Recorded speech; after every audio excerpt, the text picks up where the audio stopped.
சீக்கிரமாய் வருகிறேன். அநியாயம் செய்கிறவன் இன்னும் அநியாயம் செய்யட்டும். அசுத்தமாய் இருக்கிறவன் இன்னும் அசுத்தமாய் இருக்கட்டும். நீதியுள்ளவன் இன்னும் நீதி செய்யட்டும். பரிசுத்தமுள்ளவன் இன்னும் பரிசுத்தமாகட்டும். இதோ சீக்கிரமாய் வருகிறேன்.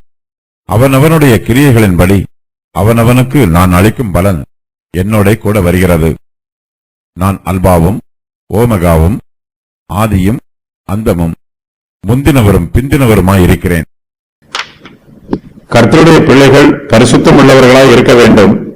அவர்கள் அநியாயக்காரரையும் அக்கிரமக்காரரையும் நோக்கி பார்த்து தங்களுடைய பரிசுத்தத்தில் குறைந்து போய்விடக்கூடாது.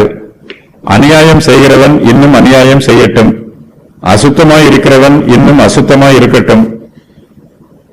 நீதி உள்ளவன் இன்னும் நீதி செய்யட்டும். பரிசுத்தம் உள்ளவன் இன்னும் பரிசுத்தமாகட்டும். மகாநாளின் நியாய தீர்ப்பின் போது கிறிஸ்துவானவர் சிங்காசனத்தின் மேல் வீற்றிருந்து நீதியாய் நியாயம் விசாரிப்பார். நியாய தீர்ப்பு நாள் சீக்கிரம் வரப்போகிறது. கர்த்தர் நியாயம் தீர்க்க சீக்கிரமாய் வரப்போகிறார். மனுஷருடைய கிரியைகளின்படி நியாயம் தீர்ப்பார்.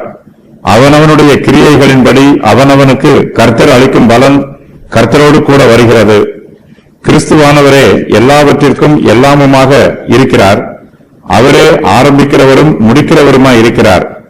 தம்முடைய பிள்ளைகளின் விசுவாசத்திற்கும் பரிசுத்தத்திற்கும் ஏற்ற பலனை கிறிஸ்து கொடுப்பார். நம்முடைய கிரியைகளின்படி கர்த்தர் நமக்கு பலன் அளிப்பார்.